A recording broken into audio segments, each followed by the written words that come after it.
All right, Shalom. Want to give all praise to Yahweh, Bahashem, Yahweh Shai, Bahashem, Ha, Archa, Kodash, Mama. Double honors to the elder apostles of GMS and their elders. Double honors to my elder of this camp as well. Salutations to the sincere Aki and pushing his truth and sincerity around the four corners of this earth. I'm the Car Karab Ban Yasharala coming out of the Lions Den camp of Yasharala here in Jacksonville, Florida. And I'll be coming out with this little quick hit. I'm on the bus stop on my way to work and everything, and I see this picture. Because, according to the scriptures, this picture is supposed to be a picture of Yahweh Shah, but as you can see, they have the Egyptian thing on the top, and then they have this, whatever this writing is. But of course, they got the skin tone right, whoever put this up. But according to the scriptures, we're going to get edification for the scriptures. Of course, he's dark skinned, but let's continue. This is Revelation chapter 1. I'm going to start at verse 12. It says, "And I turned to see the voice that spake with me, and being turned, I saw 7 golden candlesticks." Now this was John the Revelator. This was John, by the way, seeing the vision of the Lord in his glorified form in the heavens.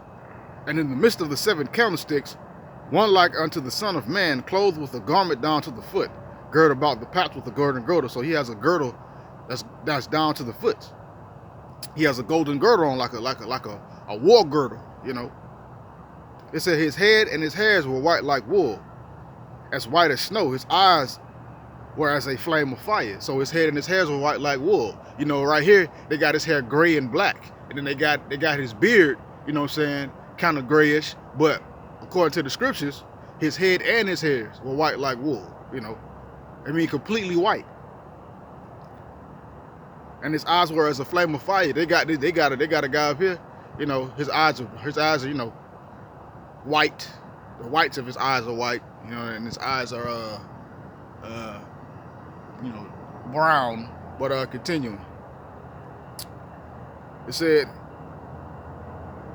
"And his feet like unto fine brass, as if they burned in a furnace, and his voice as the sound of many waters." So his feet was like unto fine brass burned in a furnace.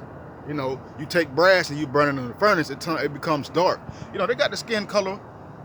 As far as him being a dark-skinned man, they got it right. But then they have this stuff here.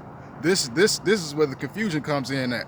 I could see if it was Paleo Hebrew, the Lashawan Kodash, but they got the Egyptian whatever that is, and it's convoluted writing. I really don't know what it is. But I saw this picture, and I just figured I'd just do this little quick hit, for edification of what the Lord truly looks like in the heavens. His head and his hairs are white like wool. They got his hair black and gray. But yeah, it was just a quick lesson. As you can see, like you say, I don't know what that is, but as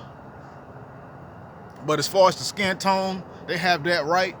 But as far as everything else, for edification purposes, that top part is going off. I don't know what that is, but with that, shalom.